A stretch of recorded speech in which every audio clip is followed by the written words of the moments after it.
Could I ask everybody that's able to please rise for a moment?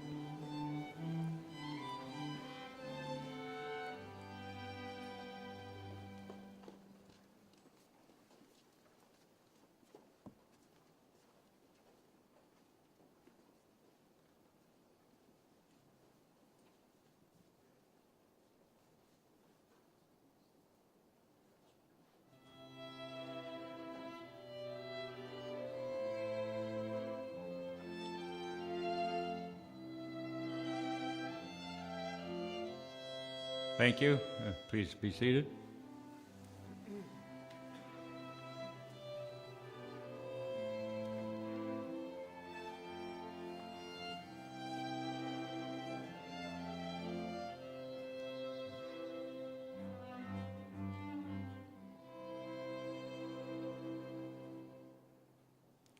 Thank you.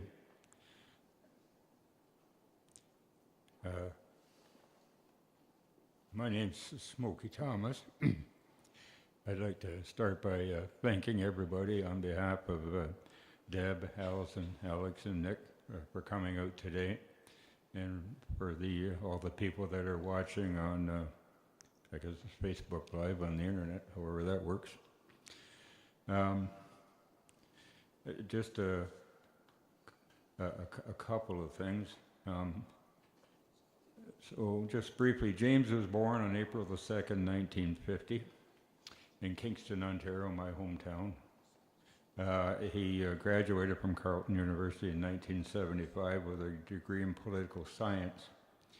And I remember when I first met James and we got talking and got acquainted, he told me that he immediately put that degree in political science to use by driving dump truck for a year. And I've often thought that that's what gave him a real true understanding of working class issues. But more on that later. So we do have some speakers. The first speaker I would like to welcome is Peter Olford. Peter is the past president of the Manitoba Government Employees Union, a long time friend of James and James's family, and myself as well. Peter?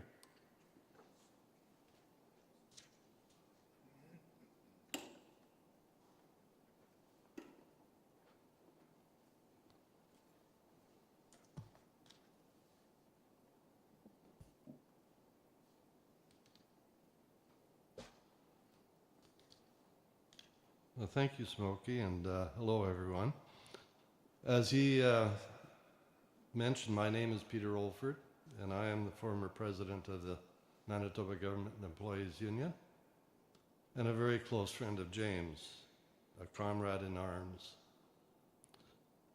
I want to begin by just expressing my heartfelt condolences to Debbie and all the family and friends who are gathered here today, watching on live stream as well. James is survived by his wife, the love of his life, Debbie, daughter Allison, and sons Nick, Alex, and 2 grandchildren, Bernard and Isla, and they're here today. His sister Julia, brothers Michael, Sean, and Robin. He was predeceased by his parents, John and Joan Clancy, his sister Anne, and brother Mark. As Smokey has mentioned, he was born in Kingston in 1950, one of 7 children in the family. He graduated from Carleton with a degree in political science and joined the Ontario Public Service a year later. The beginning of a life of service to working people. Today gives us all a chance to grieve James' passing, but also gives us an opportunity to pay tribute to his amazing life's journey. You've probably read about his involvement and accomplishments within the labor movement, but I just want to touch on some. I first met James at a meeting in 1986, after I had been elected to serve on the National Executive Board. He was there representing OPSU, or the Ontario Public Service Employees Union, and at first I thought, who is this young upstart from Ontario? But working together over the next 4 years, we became very good friends. And the more we talked, the more I realized he was the real deal. James was elected to NUPCI president in 1990 and brought a wealth of experience and ideas to the National Union. He had a vision for growing the National Union, for campaigning to build support for public sector workers throughout the country, providing strategic bargaining for support for the components, and working to build a cohesive national union through the strengths of the various components across the country. He truly believed in the saying, "United in strength, together for a better future," and that we could learn from each other and use our collective strength to take the employer on. James was always there for us at the MGEU. He was there for us during the dreaded film and government era, walking picket lines during the home care strike, casinos, personal care home strikes in the 90s. He was there to strategize and keep the campaign that we had set up to keep home care public. And with his help and NUPCI's family across the country, we won many of those fights that we were fighting during that time. NUPCI was always there to support the various components across the country who were waging war and fights against the employers. He helped rallying the troops, coordinating support from across Canada, and this continued up until his retirement. Even after his retirement, he and others, with the support of our national union, set up the Canadian Labour Institute to continue advocating for workers and the disadvantaged. That was the love of his retirement life and his baby. He could communicate with others from all political stripes. He was proud to walk with Cesar Chavez and to work against apartheid in South Africa and for freedom for Leonard Peltier. James was quite a character. We, at the executive board level, had become aware that he wanted to plan a retreat for the board to get away and do some planning for various issues that Labour was facing. And he arranged a board retreat in Sioux Narrows, Ontario, the Canadian Shield area. James loved it. Anyway, a few of us got to talking prior to the retreat, and we thought, well, why don't we just get a few people together that want to come a bit early, a day early, and do a little bit of fishing. So with our friend Jack Armstrong in Sioux Narrows, we arranged for a boat and a guide for James, because he wanted to catch one of those big muskies, the 55-inch muskies that are in that lake, and he would need a guide to facilitate that. So there was 3 boats that set out, two boats that we were more interested in catching something for the fish fry that we were going to have a shore lunch later that day. And away goes James with the guide. Now James wasn't very good at casting a small hook, and we found later on we were catching the walleye. We met at an island on the lake. We started the fire and got prepared for the fish fry, and we're wondering where's Clancy. Soon the boat with the guide pulls up, and there's James gets out, and he's got this big fish hook, a lure that we use for catching muskie. It's about that size, lodged in the back of his head. And I guess what had happened was, when you cast a lure like that, you have to release the bail. And he forgot to release the bail, so as he threw the line out, it caught him right in the back of the head. So he was in some distress, but he said, I'm going to join you guys for the fish fry, which he did. And after that, we thought we should probably get him some medical assistance. So Smokey was good enough to go with the guide, take him to shore, and drive to Kenora, Ontario, which is about a 45-minute ride from there. So getting to the hospital and entering the ER, of course, it's not a priority, but there was others there that were kind of looking at him and snickering, apparently. So finally, after about 4 or 5 hours, the doctor came to see him, and she says, well, come on in. I see what you've been up to. I see these things quite a lot. So she says, why don't you just hop up on this table here? And she says, I'll just give you a little bit of something to numb the pain. She says, but we're going to take the hooks out now. So she took the fish hooks out of the skin and stitched them up a bit. And she says, by the way, she says, I'm keeping this fish hook here because when you came in, you probably saw this big wall that's full of fish hooks. That's called the wall of shame. And that's where your hook is going. So Smokey was on his way bringing James back in some pain, but he was managing and got in a little bit late back to the retreat area. James had a nice rest, and lo and behold, there he was, 8 o'clock in the morning with his flip chart, ready to go for the retreat and the discussions at the board table. That was an incredible day. But that was Clancy. In spite of the many hours on the union issues that we were dealing with, James always found time for family.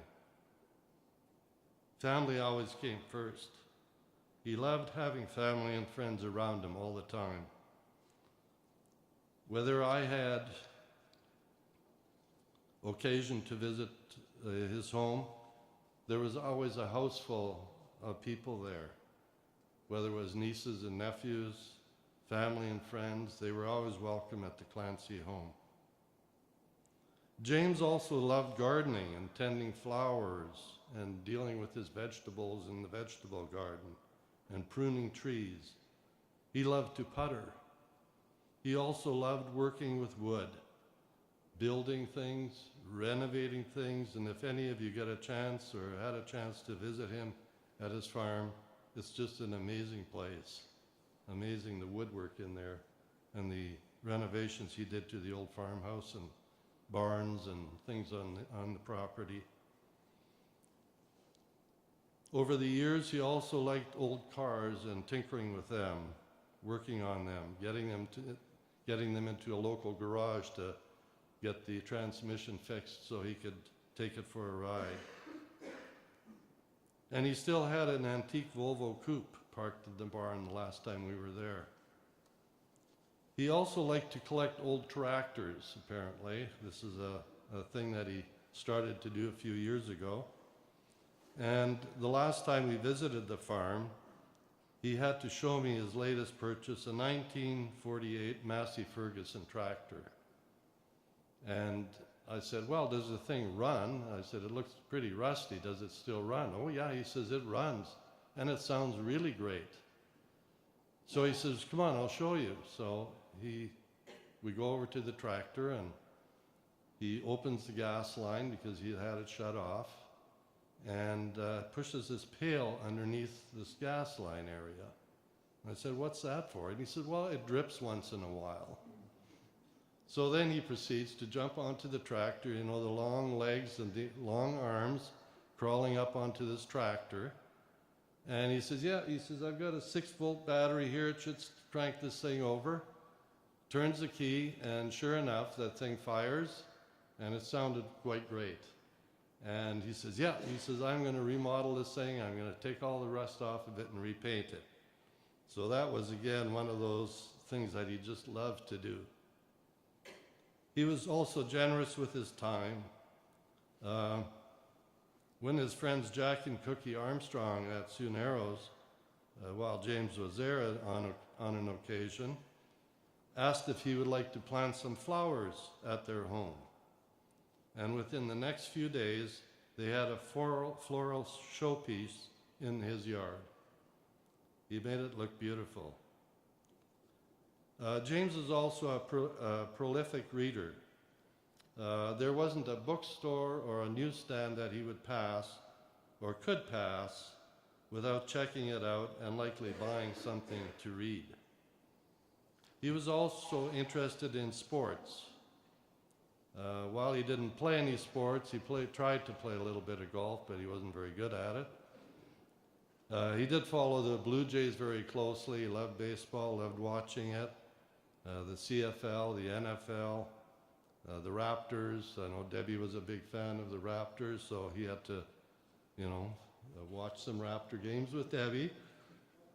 And PGA golf. He loved watching golf. He loved Tiger Woods. He loved Rory McIlroy and some of the other Europeans that are on the tour. And we'd often speak after the weekend and just kind of debrief on what happened, which coach got fired or who should get fired, and which players were living up to their expectations and those that weren't, and so on. And that was always a long conversation that we had on the phone after a weekend. James and then later on Debbie shared a lot of things with our family. There were many milestones. There were achievements. There were weddings. There were grandchildren. And the love of the Sunset Country. Sitting on the deck at Sioux Narrows and solving the problems of the world, he treated our kids with love and affection. He was truly a brother to Ellen and I, and was an honorary uncle to our children. And we have very, very many fond memories that we're going to cherish forever. And this only scratches the surface of the man that James Clancy was. He made a difference in this world. In closing, I would just like to say, in solidarity, my friend, brother, rest in peace. Thank you.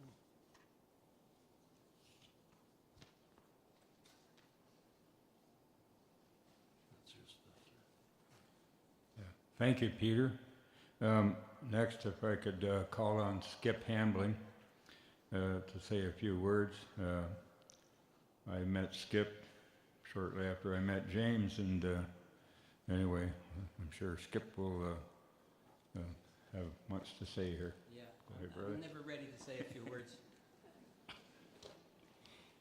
So, friends, brothers and sisters, comrades, here we are.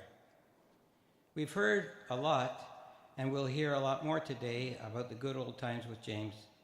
I have a good news story to share with you.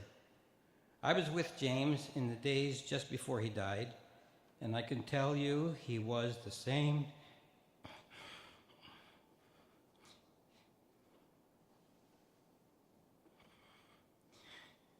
don't know. He was the same James Clancy you and I all knew and loved. He was in full just do it mode. Doing things his own James Clancy way. Still daring to think of doing things in a way that nobody else would ever think of doing. Things that were, as we used to often say to ourselves, fraught with peril, but we do them anyway.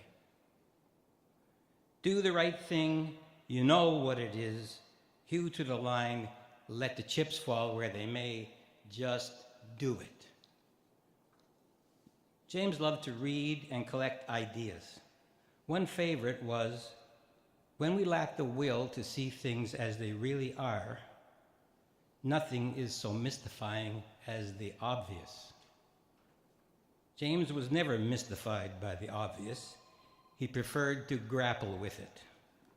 He always had the will to see things exactly as they really are, all through his life and as he was facing his own death.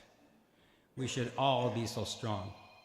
We should all have such spirit, such chutzpah. Now, the will to see things as they really are is in itself fraught with peril, because seeing the true reality of things when you are a man like James Clancy, when you are a human being like James Clancy, forces you to do something about that reality. And so he did, many, many times. And that's where I get the beginnings of my James Clancy Just Do It list. A list of actions that just needed doing, regardless of all other considerations, like whether or not it was the sort of thing unions are supposed to do, and whether or not the action once taken would help or hurt your career. The full list is long. In the 40-odd years I worked with James, he put the full resources of OPSU and NUPSI behind many projects.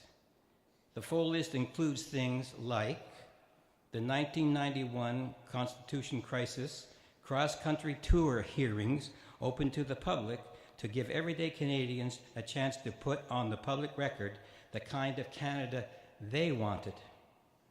Dalton Camp, the leading political commentator at the time and a senior Conservative Party operative, wrote that the NUPSI effort was the best and most useful thing anyone had done in that great debate. Like the anti-Mulrooney Workers Against Myths comic book with an original print run of 25,000 copies that went into a second printing of 50,000 copies requested and paid for by the Canadian Auto Workers Union.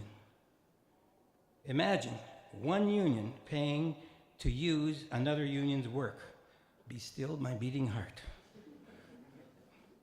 Like the mounting of an independent citizens' inquiry into the vicious police attacks on demonstrators at the 2010 Toronto G20 summit. Like the visit of the Chernobyl kids and our tap dances with the KGB. Like the making of Alexa McDonough. As tantalizing and illuminating as some of those may sound, I will detail 3 others. First, Nancy's Feet. Nancy's Feet is a feature-length documentary video of the homeless in Toronto in 1990. 1990. 34 years ago. Nobody was paying attention to the plight of the homeless in Toronto or anywhere back then, but James was. He brought it up one night at the Barmaid's Arms, a friendly little bar just up the block from the OPSU headquarters, where we would often go after work to solve all the problems of the world over a few drinks. On one night, we talked about the fact that nobody seemed to have the will or the desire to notice the growing number of homeless people on the street. People we actually had to step over to get into the OPSU building. James asked, what can we do to make people stop ignoring that reality? Make a video, I said. Go into the street, meet, talk, and listen to the homeless where they are, as they are, let them tell their own story, and then show the world. And so we did. When the video was done, to make it a true just do it moment, we premiered it by projecting it on the windows of the headquarters of the Canadian Imperial Bank of Commerce. Windows actually impregnated with many ounces of gold dust. On a February night, colder than Pierre Poilievre's heart. It was so cold that the friggin' projector froze. It was a triumph. The video won an ACTRA award. We offered it to TVO and PBS in the States for broadcast. They politely declined. The Tax Fairness Express bus tour. This was the second most significant project James ever undertook. It lasted for 2 months in the 2 summers of 2013 and 2014, with 2 big Greyhound buses wrapped in brilliant green, emblazoned with the message, "Only fair is fair, income equality isn't, in 6-foot-high letters on the sides of the buses. The buses covered thousands of miles, made dozens, if not hundreds of stops in every province. This was no one-day wonder, no been there, done that, got the t-shirt kind of effort. This was serious shit, and James made sure of it. The buses went to places where people never expected to see a union. We popped up at fairs and parks, festival parades, small town squares, and shopping center parking lots. The Fairness Express hit big cities and small communities. We talked to everyday people who had never heard of a union or the term income inequality, despite feeling the effects of it every single day of their lives. The Fairness Express had balloons, cotton candy, magicians, singers, stand-up comics, ice cream, hot dogs, even our own deck of playing cards for people to take home for their games of crib with their neighbors or 45s down at the Legion.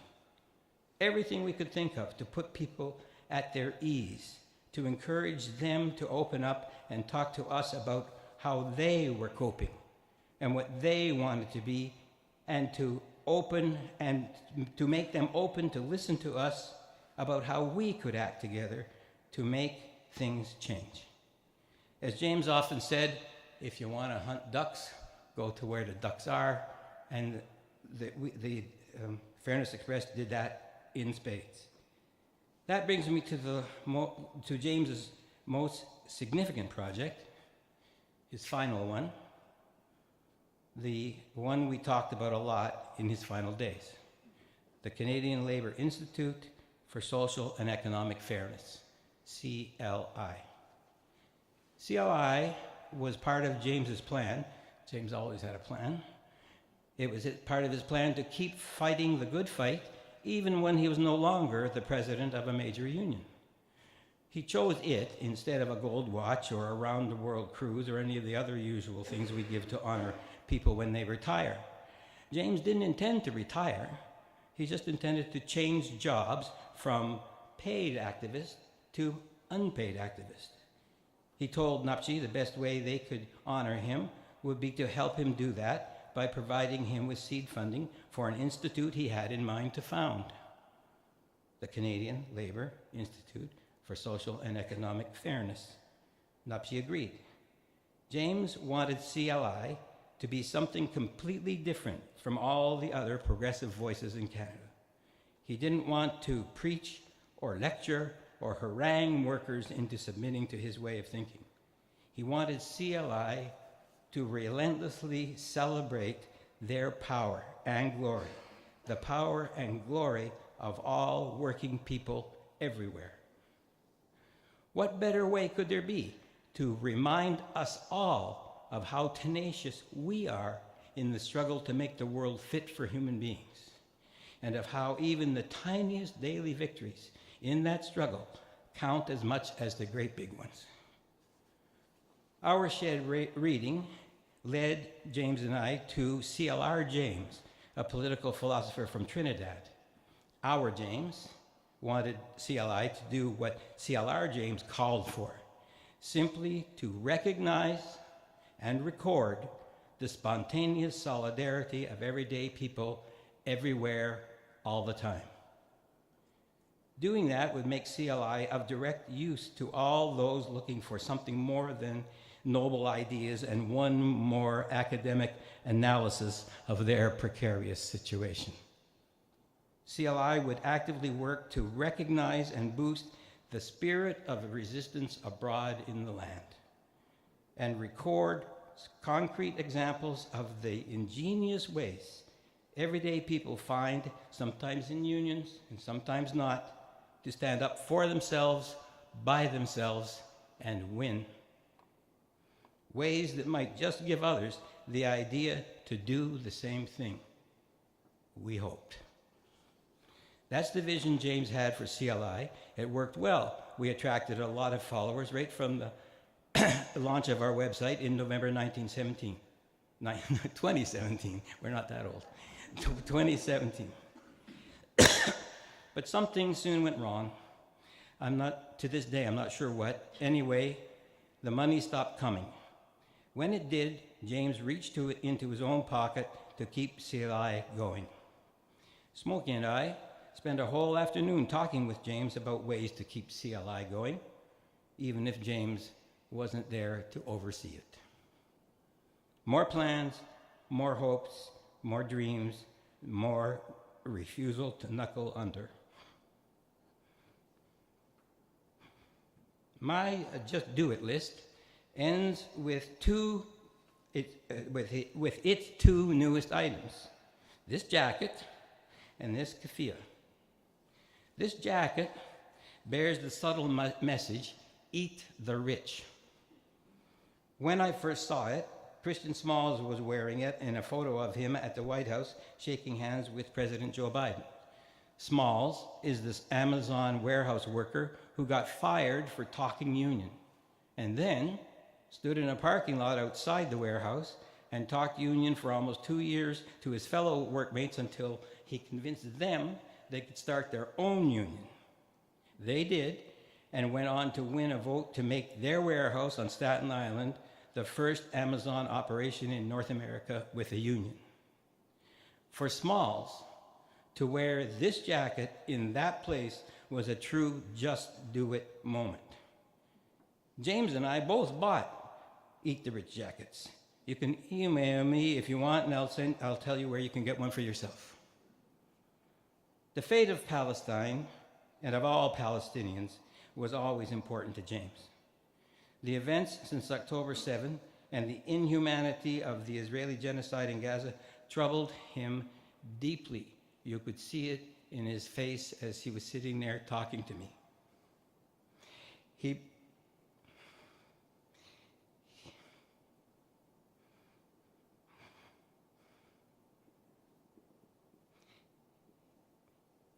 He was adamant that we all bore an individual responsibility to find ways to stop the slaughter. And it was the first thing James wanted to talk about when I got to his place in Brockville. Now, I had brought a keffiyeh with me to give to James. I had bought it for myself as a way to show solidarity with Palestinians and to give the finger to all those warmongers among us who lap up the bullshit on the daily news. But despite my good intentions, I still hadn't worn it. I was nervous about the reaction I would get in the Nova Scotia backwater where I live. Imagine the cowardice.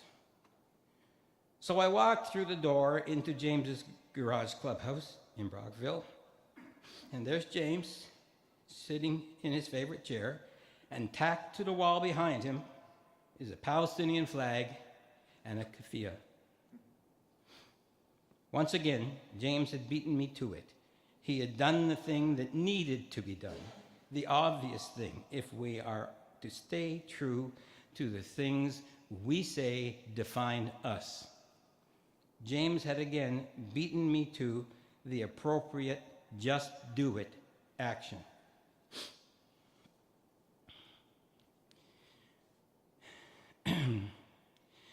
The thing that I saw in your face, no power can disinherit, no bomb that ever burst, shatters the crystal spirit. Those lines are from a poem by George Orwell. He wrote them in 1939 to honor all those who went to fight the fascists in the Spanish Civil War. A book about Orwell lay open on James's bedside table during my last visit with him. James had a crystal spirit. We saw it in his dancing eyes. We felt it in his welcoming presence. It was as pure and clear as water from a glacier, but not cold, never cold. It was as warm as your firstborn's first smile, and as comforting as dependable as the mom gave you at bedtime. It was something for all of us to share. It was something he always urged us to extend to others without let up. James was a man who wanted nothing more than to be decent, generous, and kind to all living things, because it was an obvious obligation that came with just being alive. James was a man who was a happy warrior, a proud volunteer in an army of solidarity with all humanity, marching forward shoulder to shoulder to fashion a world that would give us all a chance to believe in ourselves and to live up to the better angels of our nature. James was a man who was faithful of days and faithful of nights, even when others strayed. James Clancy, my James Clancy, our James Clancy, was a man in full. Somebody to give you ballast, somebody you wanted to be on your side, and when he was, you couldn't believe your luck. James always had a plan and an unshakable faith in the ability of men and women of goodwill and strong spirit to carry it out. His personal motto was honored. His personal motto was onward. So let's not let him down. Onward.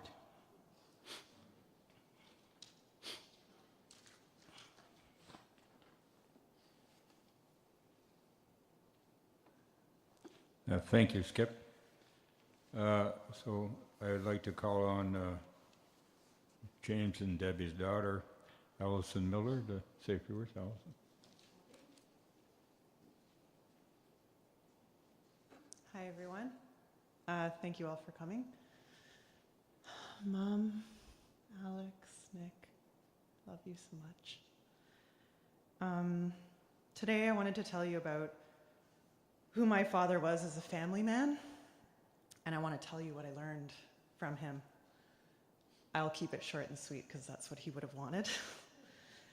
Many of you have learned things from James, and I hope this glimpse into his personal life will again teach you something.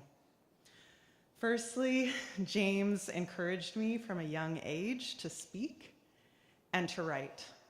So I knew it was only fitting for me to speak today. James was a loving and doting father. He was effusive with his affections. In our home, there was always hugs and kisses. At birthdays and Christmas, there were always personal letters. He loved decorating extravagantly for Christmas. There was always multiple Christmas trees, and each gift was wrapped just so. He would say, "It's all about the presentation." He wanted us close at all times, and he communicated that clearly and often. He always kept in touch. If he didn't call me every day, he called me every second day just to check in. Quality time together was always consistent. It was eating dinner together, listening to music, and dancing. And for the last 4 years, it was sitting by the fire for hours. And of course, reflecting and discussing at length what it means to be a human in this world. Most importantly, he was always there in times of turbulence. We could count on him to give objective guidance, and I spent many tearful moments on the phone with him. James left me with a mountain of knowledge and instilled in me many powerful virtues. As you know, he was a man of many passions and hobbies. I'm taking with me practical skills like gardening, painting, writing, and driving fast. But he also left me with a unique view of policy, politics, power, and human behavior. I've been racking my brain over the last several days. I wanted to give a personal anecdote about James, and there's just so many great stories, and you can really not summarize someone into just a few short words. So I'll just tell you a little story. Last summer, James loved to do this thing he called like a walkabout, and so in the evening after dinner, but before the sun went down, he would want to walk around the garden. And so he would always convince one of us, come on, come walk around with me. And eventually one of us would acquiesce, and we would meander slowly through the garden, looking at the different flowers, looking at what was blooming, checking to see if the new transplants were healthy, and he would talk about his plans for the garden for the future. And he, not too long ago, had left a beautiful garden in Manotick, where we grew up. He had spent many years cultivating that and then moved to Brockville, and no surprise to me, made an even more extravagant, more beautiful garden full of flowers. And I also am going through a life transition, and I had myself created a beautiful garden that I was very proud of, that obviously James helped me, full of flowers. And when I say full of flowers, I meant I had dozens of different species of flowers. I was very proud. And so I asked him, I was like, James, how do you cope with this? And he said, it's very simple. You just have to find something that you're even more excited to move towards. Onwards, as Skip already said. This is what I learned from James. You must, at all costs and at all risks, continue to motivate yourself towards your goals, especially if you value them. You must develop fortitude when facing obstacles. See only opportunities. And like he said many times, onwards. And most importantly, live without regrets. As humans, sometimes we make mistakes, but dwelling on them is a waste of precious time. As first written by Chaucer in Canterbury Tales, nothing ventured, nothing gained. Honor James by leaving here today and living life to the fullest. Thank you.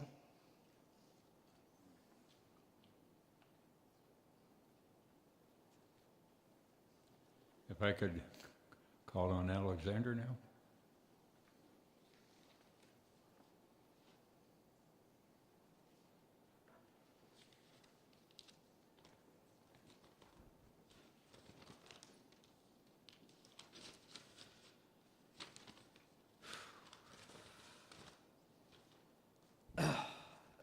Thank you everyone for coming. The last time I had to speak at a funeral was for my cousin Mike, who passed. And I was fortunate to have James by my side when I got to do that, helping me find strength to kind of get through. And I miss his presence beside me here today. Many people knew him through his accomplishments in the movement, as Skip and Peter spoke to wonderfully. I can't speak to him like that, because that's not the James I knew necessarily. The James I knew was a brother, was an uncle, was a son, was a father, was a husband. And it was difficult to share him sometimes. When I was a young boy, we'd spend our summers up at Sewer Narrows. Small fishing village just south of Winnipeg. Longtime family friend Jack Armstrong, salt of the earth, hard guy, forestry officer, used to take us fishing, and his generous wife Cookie would cook us pastries and present these wonderful meals out on the deck. We all kind of became a family at that cottage. And he raised me and my siblings. And for better or for worse, he was the father I needed.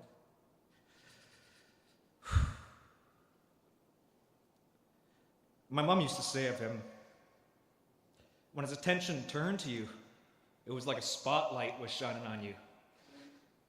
Felt like you could conquer the whole world. And I'm pleased to say many of my friends here must have experienced that. He treated us all as equals, right? As he did with everyone. His words would create this atmosphere of reassurance and encouragement and love. And I wish I had his words here today to help me get through this. He was a beautiful soul, a loving man. He used to call himself a Renaissance man. He loved to garden. His roses were famous in our small neighborhood. He saw opportunity in an underdog. He was a voracious reader and a contrarian. He followed the news carefully. And he was diligent about sharing it with me and my family and my friends in the whole neighborhood. But that wasn't enough just for us to know what was going on. We had to understand what was happening, what the media was saying, what they weren't telling us. At the dinner table, we'd have a lot of lively conversations as well. But it was really in our garages. First at Manotick, later at Brockville. After a glass of wine, after the sun would set, when some of the rabblings of discontent about our work lives would descend into railings against the rich. Income inequality was the canary in the coal mine, he would say. For him, that was a symbol of where we'd gone wrong in our society. Eat the rich. And I'll be honest, there were times we'd all roll our eyes. Here we go again. And I'm proud to say it's a trait I picked up, as I'm sure it's a sentiment many of my friends can share. And I hope you guys can expect some more of that in the coming months. When the sun sets and the conversations start flowing, here we go. Alex is at it again, trying to solve all the world's problems. We watched many firsts together, James and I, and as a family. On 9/11, he took us out of school. When Obama was elected, he sat us down and made sure each one of us understood how historic that moment was. More recently, we were up at the farm, him and I working, raking the lawn, cutting some wood. And we happened to sit down. It was January 6th. And we paused for a moment just to have lunch and watch the news. And we quickly realized 4 hours had passed as we watched American democracy tremble under the weight of populism, inequality, and greed. On October 7th, we were similarly lucky up in Brockville together. A long-time failing in the international community had boiled over, and we watched this horrors in Palestine develop. James used to say, but don't let the turkeys get you down. The earth is only 10,000 kilometers around. That's all we get. We always have to speak from our hearts, speak from our values. And just remember, everyone, it's people and nature. So in the spirit of James, sometimes less is more. And I've worked hard to find the words today to capture what he meant to me. And for once, I'm kind of confident it's not enough. It's not good enough for who it was for. So instead, I'll turn to a poem James always loved about life and about humility, which he had pinned up in his office in Brockville, the Mount Oak farm that we had spent our lifetime rebuilding together. The days are not full enough. The nights are not full enough. And life slips by like a field mouse, never shaking the grass. I want to thank you all for coming and for sending love to the family. I hope people have had an opportunity to reconnect. James would have loved that. I hope you all have a wonderful day, and in keeping with the theme, onwards, right? Thank you so much.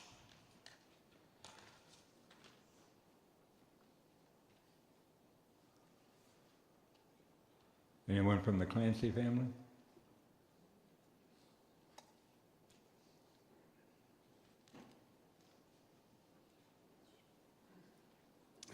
Good day, everybody. Things don't change. I'm the youngest, and they throw me to the wolves again. Thank you to all the wonderful speakers. You've made this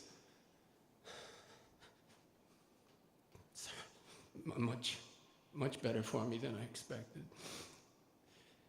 I'll stick to the script. Thank you for sharing your thoughts, wishes, and prayers with all of us today. As I said, I am Sean, the youngest of the Clancy clan, and a bookend, a term of endearment I share proudly with my eldest brother, Michael. Sometimes, but not always, it can seem odd as you get to know your siblings more so as adults than as brothers or sisters. Being the youngest of 7 can do this to you. The great thing is they all take credit for taking care of me along the way at some point. With James, this could never be truer. Camping trips, bluegrass festivals, lots of sport game watching, as others have mentioned, and the next day game summary, or the preamble to NFL Sundays, getting the best advice on where I could lose my money. But before all the chats, he always asked and wanted to know, first and foremost, how my family was doing. He wanted to know about Jasmine and Daniel and Jennifer, and then we would get on to the sports. James was a rock for me, and it definitely helped me through some hard times at university.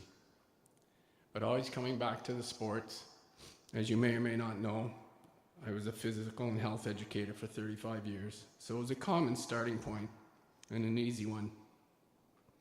And I don't lose thought on the day that I stand here talking about my brothers. The greatest golf tournament in the world is on the Masters, and we would chat about that. As others have mentioned, and I can't let it pass, if you really knew James, there has to be a car reference. He found me my first car back in 1978 after I'd saved up all summer and headed back to Western University. And about 2 or 3 weeks into September, he called me and says, I've got a great car for you. Come on down to Toronto and pick it up. So at that first Saturday, I raced down, and there it was. Can you guess what make it was? A 1969 faded blue Volvo. I was going to impress them at Western.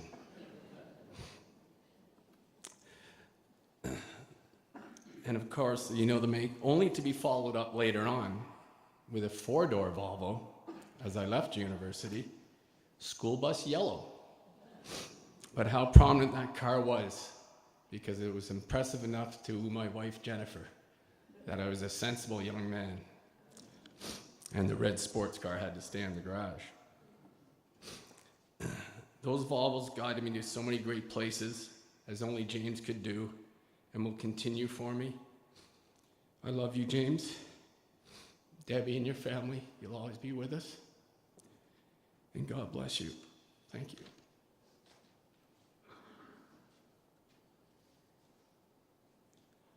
I'd like to read a letter from Bert Blundon, president of NUPSI.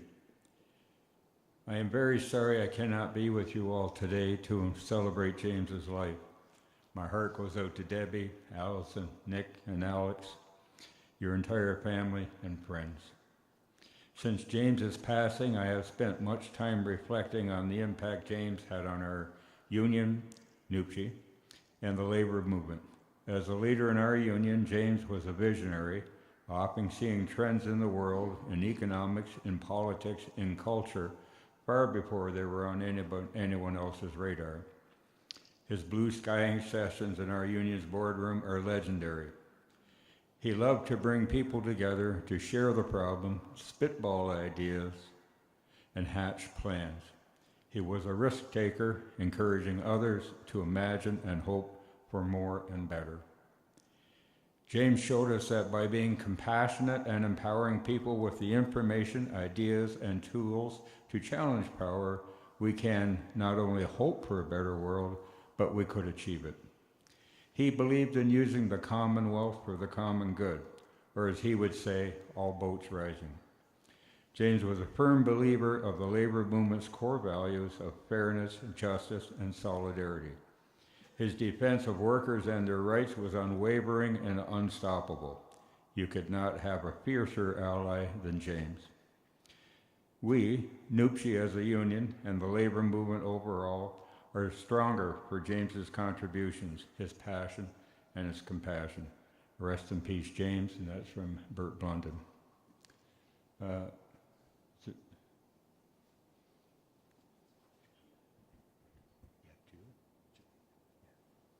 Yep, Judith?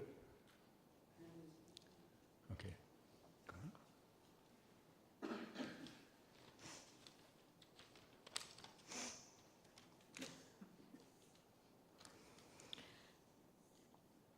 These days are so hard, and yet as painful as it is, it brings us so much solace to remind ourselves and each other of just how much James touched not only each and every one of us, but this world we live in. How he fought to make it a better place, how the true fire of social justice burned inside of him. As many, I admired James Clancy, the leader, the unionist, the comrade, and I was in awe of his work and his stories. But as some, I had the great privilege of knowing James, the man. And let me tell you, as sensational he was as a public figure and in his work, he was in life and for all of us. Presence. James was there for us. I'm sure across the country, so many people can testify to how he showed up for them, how he always came through, how you could always rely on him. But that was the same for us. James was there when we needed him, and even when we didn't. Knowing he was a phone call away was a great source of comfort and courage. When the going gets tough, the tough get going. Nothing ventured, nothing gained, he'd remind us. James was a lot about true presence, being present to the moment. He gave everything and yet some to the labor movement, but he loved being with his loved ones. He created the conditions to be present in the moment for so many. Every house James lived in was transformed by his presence. They all became a place we could call home. Kitchen tables, sitting rooms, decks, basements, but mostly garages, became our hunting grounds. We naturally gravitated towards them. And that was true for us as children, as teenagers, as adults. It was true for his family, of course, but as in everything, he was so generous. There was so much love and presence in him that there was also an abundance for us, for our friends, for our partners. No one was left out. No one was forgotten. In those houses, which all became homes, we were a part of something, no matter which generation we were from, if we were family or friends or colleagues or comrades. Supporting, much has been said to his love for cars and fixing old cars. He could probably describe every single car he has fixed or possessed in his lifetime. So imagine when on driving lesson, I ran his 1972 TR6 Triumph into a ditch. It came out unscathed, unlike my confidence behind the wheel on driving lesson number 3. But as the car got lifted out of the ditch and back onto the street, I can still see myself walking silently and rather mortified to the passenger's seat, and his booming voice comes out. No, where do you think you're going?" said James. I lifted my eyes, which I'd kept peeled, to my feet during the whole car rescue operation, and he tossed the keys over. "You're driving us home." He grinned, and I just felt this huge wave of relief all through my body. Mistakes were a part of evolving, and he knew how to push us to evolve. And he enjoyed watching us evolve and helping us in doing so, but also leaving us space to do so on our own. Listening. In his life, James was a magnificent public speaker. He moved you and he held your attention. And when he made his argument, whether at a convention or a late night talking about world politics around a fire in a garage, he was a whole, and it was magical. His eyes just lit up, and you could see that fire that burns inside him just flicker in his eyes. It was compelling, and it was dazzling. But as eloquent and articulate as James was also an exceptional listener. He would always ask you how you were first, how your life was going. He would let his interlocutor go through his own or her own process of thought, even when it was just a little more than a stream of consciousness. He'd listen to it. And he knew just when to ask you something, or nod, or pause, and go that, in order for you to finish, or continue, or help you make your point. Legacy, and this is the last point I'm going to make. James created so many traditions for us. And I said he knew how to be present to the moment, to enjoy presents and shared presents, Christmases, birthdays, and summers. He made sure it was shared joy all around, as our grandparents, as my mom Julia, and his brothers and sister. He made sure we honored the moment, decorations and flowers and that special vase or that special linen, that special food we had to have.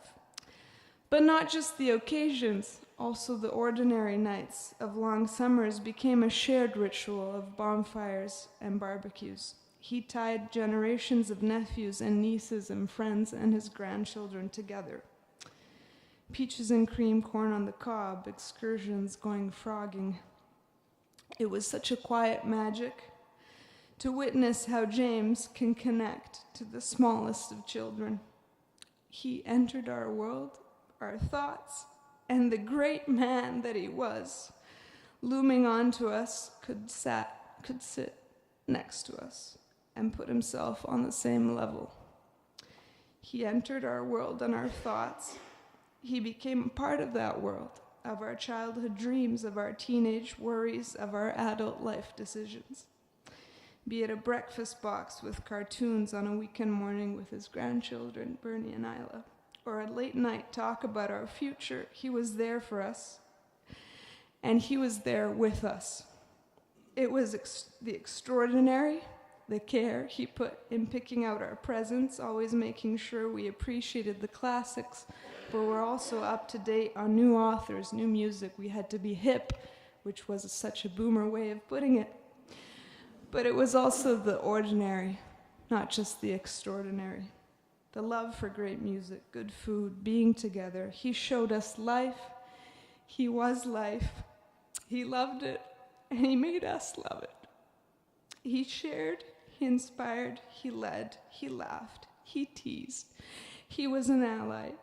He and Debbie showed us what a beautiful alliance and partnership could be made in marriage. He was a wonderful father, son, brother, uncle, grandfather, friend, comrade, mentor. He needed us to be strong, to pull together. This could be said easily for delegates across the country or for his loved ones. He believed in us, and he pushed us to be the best versions of ourselves. He could argue that the pillar of our society was public service because public services are what make a real difference in people's lives, and that the values that are brought into public service are what keeps us together as a society. Values of sharing, values of caring. And at the core, it's solidarity, which is giving and giving together. And he applied that to his life, and he inspired us all to do so. In family, in friendship, in our work, whatever our profession was. Do your best. Pull together, because that's what makes the difference. All together now and onwards, always. Thank you, James.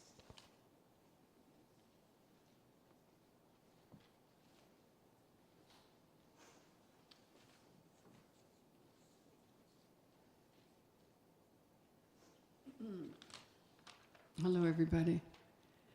Wow.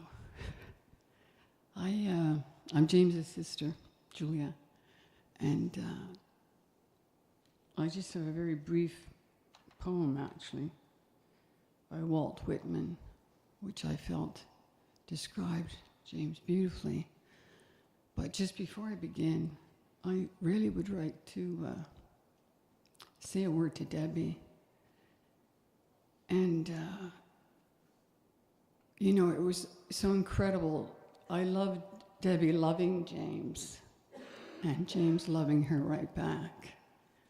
And as Emily just mentioned, actually, I think it's a wonderful thing to love, but it's an incredible thing to know you are loved.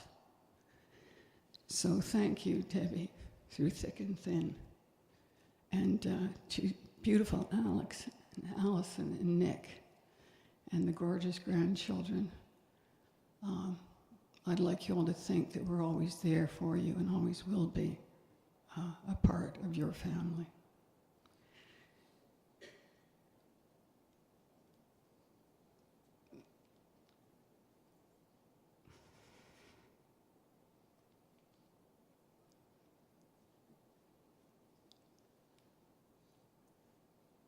This poem by Walt Whitman, the reason I love it is that it inspires one to find, I think, the highest potential in oneself and then contribute, which is what James is all about. This is what you shall do. Love the earth and sun and the animals. Despise riches. Give alms to everyone that asks. Stand up for the stupid and crazy, and devote your income and labor to others. Hate tyrants, argue not concerning God. Have patience and indulgence toward the people. Take off your hat to nothing known or unknown to any person or number of persons. Go freely with powerful, uneducated persons, and with the young and with the mothers of families. Read these leaves in the open air every season of every year of your life. Re-examine all you have been told at school or church or in any book. Dismiss whatever insults your own soul. And your very flesh shall be a great poem and have the richest fluency, not only in its words, but in the silent lines of its lips and face, and between the lashes of your eyes, and in every motion and joint of your body. Skip spoke of crystal spirit, and I would just like to say, his spirit shall always be with us. And sometimes we perhaps forget that. And his spirit will live on with us. And that's the legacy. That's the great part as well, for always. That's where Debbie and Alex and Nick and Allison, the grandchildren, all of us, my own brothers, Sean, Robin, Mark, who's with James now, Michael, Anne, our sister, Allison, our parents. That spirit I truly believe in, and his presence will be felt. I can assure you that, Debbie. Thank you, everybody.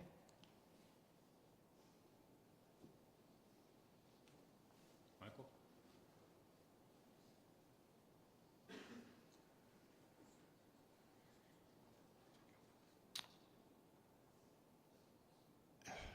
So good to see you all here today. James would be pleased. I'm the other bookend, Sean. I'm the older one here, and I literally been a lifetime with James. I remember when he came home from the hospital, little bundle, through to today. So, listening to you today, you know, there's everybody that has spoken today. I'm reliving many, many, many memories, many, many experiences. But the thing that struck me here today is if there's a legacy that James leaves, and Skip went through it, you guys went through it.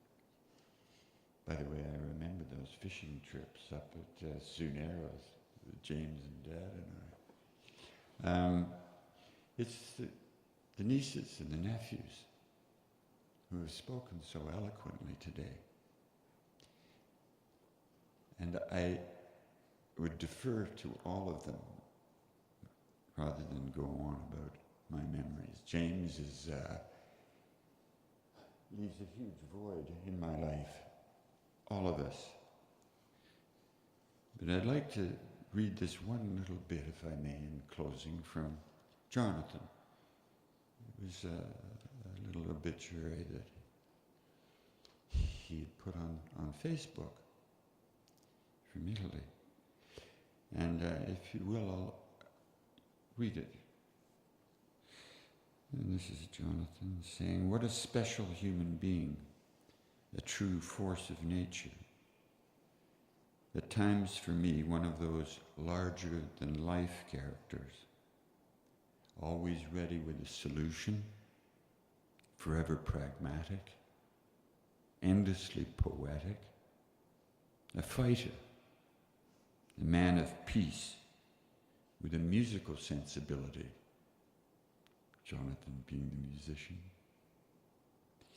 "jazz notes echoing movements, and blues touching the soul. Uncle James has gone way too soon, leaving a massive void in our family, one that can only be filled, and it will be, by the inspiration, kindness, and endless search for social justice that he taught us. Time to buckle down and keep at it.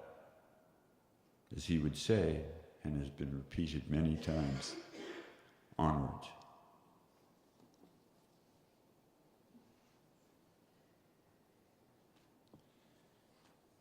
Thank you to everyone that's contributed here today.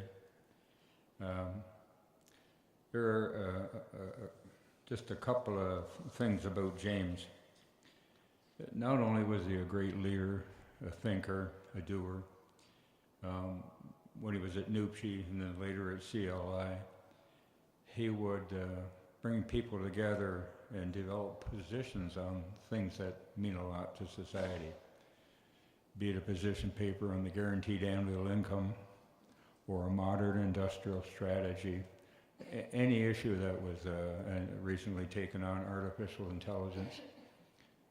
But all those papers and ideas and things that James put into a pamphlet or a presentation in any form, in my career, I passed them along to 3 different political parties.